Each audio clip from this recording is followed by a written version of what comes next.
Hello friends, आज का हमारा टॉपिक है basic structure of Indian constitution. आज हम इस वीडियो में इसके बारे में बात करेंगे, तो बिना कोई फर्दर डिले किए let's get start the video. सबसे पहले बात कर लेते हैं बेसिक स्ट्रक्चर डॉक्ट्रिन की।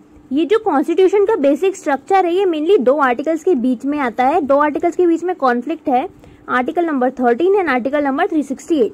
आर्टिकल नंबर 13 में ये लिखा है कि ये प्रोटेक्टर है फंडामेंटल राइट्स का, यानी कि कॉन्स्टिट्यूशन बनाते वक्त अगर पार्लियामेंट कोई सा भी ऐसा लॉ बना देती है जो फंडामेंटल राइट्स को वॉयलेट करता हो तो सुप्रीम कोर्ट के पास ये पावर है कि वो उस लॉ को तुरंत नल एंड वॉइड कर सकती है। दूसरा आर्टिकल है आर्टिकल नंबर 368 जिसमें ये लिखा है कि ये power of parliament to amend the constitution. Parliament के पास ये पावर है कि वो कॉन्स्टिट्यूशन को अमेंड कर सकती है। इस कॉन्फ्लिक्ट की शुरुआत हुई थी the case of Shankari Prasad versus union of India 1951। Constitution के फर्स्ट अमेंडमेंट के बाद इस केस में ये चैलेंज किया गया था कि क्या पार्लियामेंट अपनी पावर्स का यूज करके कॉन्स्टिट्यूशन का कोई भी पार्ट चेंज कर सकती है। इसी का जवाब देते हुए लेटर सुप्रीम कोर्ट ने ये बोला था कि पार्लियामेंट अपनी पावर का यूज करके कॉन्स्टिट्यूशन के कोई भी पार्ट को चेंज या अमेंड कर सकती है। नेक्स्ट केस था Sajjan Singh versus state of Rajasthan 1964। इसमें ये क्वेश्चन उठा था कि क्या हम कॉन्स्टिट्यूशन के बेसिक फीचर्स को चेंज कर देंगे तो वो सिर्फ अमेंडमेंट कहलाएगा या न्यू कॉन्स्टिट्यूशन बन जाएगा। ऐसे ही एक और केस आया था Golaknath versus state of Punjab 1967 में। इसमें सुप्रीम कोर्ट ने कहा था कि कॉन्स्टिट्यूशन में ऐसे बहुत सारे पार्ट्स हैं जिसमें बेसिक फीचर के बारे में बात की गई है जिसे हम नोबल प्रोसीजर के थ्रू चेंज नहीं कर सकते हैं। इसीलिए फाइनली सुप्रीम कोर्ट ने कहा था कि पार्लियामेंट ऐसा कोई अमेंडमेंट नहीं कर सकता है जिससे हमारा फंडामेंटल राइट वॉयलेट होते हो। इसी के बाद 24th अमेंडमेंट हुआ था जो कि हुआ था 1971 में। इस अमेंडमेंट से ये हुआ था कि जो गोलकनाथ केस में जो रिजल्ट आया था उसको पूरा रिवर्स कर दिया गया था। जो पहले लॉ चलता था जो कि दोनों केसेस में था पहले, वैसे ही लॉ वापस कर दिया गया था। इसी के बाद आर्टिकल 13 में क्लॉज 4 ऐड किया गया जिसमें ये कहा गया था कि nothing in article 13 would apply to article 368। Anything can be amended under article 368 without attracting judicial review. इसी तरह आर्टिकल 368 में भी क्लॉज 3 जोड़ा गया जिसमें ये कहा था कि nothing in article 13 shall apply to article 368। इसी के बाद बेसिक स्ट्रक्चर डॉक्ट्रिन क्रिएट हुआ था case number 4 Kesavananda Bharati versus state of Kerala 1973 में। ये जो डॉक्ट्रिन था ये इंट्रोड्यूस किया गया था M.K. नामदियार ने। इस केस में सुप्रीम कोर्ट ने बोल दिया था कि पार्लियामेंट अपनी पावर को यूज करके कॉन्स्टिट्यूशन के बेसिक स्ट्रक्चर को अमेंड नहीं कर सकती है।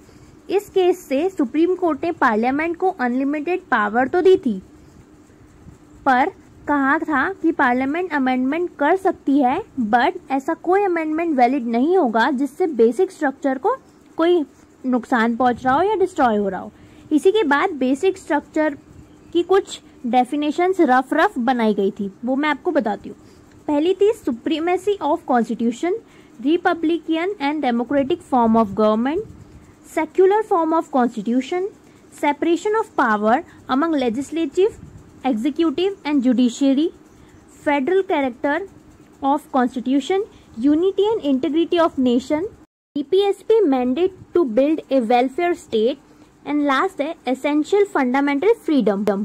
इसी के बाद बेसिक स्ट्रक्चर डॉक्ट्रिन जो था वो और स्ट्रेंथन हो गया था इस केस के बाद, जो कि था इंदिरा नेहरू गांधी वर्सेस राज नारायण 1975 में। इसमें इशू ये था कि जो इलेक्शन का मैटर था वो कोर्ट के परव्यू से बाहर रखना चाहिए, ये इशू उठाया गया था। पर इसका जवाब देते हुए गवर्नमेंट ने ये बोला कि free and fair election democracy का पार्ट है and democracy is one of the most important basic feature of the constitution. अब बेसिक स्ट्रक्चर डॉक्ट्रिन क्रिस्टलाइज हो चुका था Minerva Mills versus union of India 1980 के बाद। इसके बाद रिजल्ट ये निकला था, सुप्रीम कोर्ट ने ये बोला था कि कॉन्स्टिट्यूशन इज सुप्रीम, ना कि जुडिशरी सुप्रीम है ना पार्लियामेंट सुप्रीम है, सुप्रीम कॉन्स्टिट्यूशन है।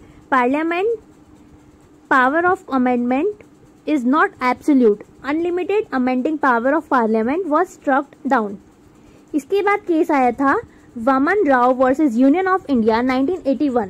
इसमें भी सुप्रीम कोर्ट ने कहा था कि आर्टिकल 32 जो कि फंडामेंटल राइट्स का एक हिस्सा है, ये भी बेसिक स्ट्रक्चर का पार्ट है। इसलिए अब ऐसा कोई अमेंडमेंट होता है जिससे बेसिक फीचर को अफेक्ट होता है तो हम कोर्ट में जाकर उसे चैलेंज कर सकते हैं। इसके बाद बेसिक स्ट्रक्चर डॉक्ट्रिन को एक नया डायमेंशन मिला था इस केस से, जो कि था IR Coelho versus state of Tamil Nadu 2007।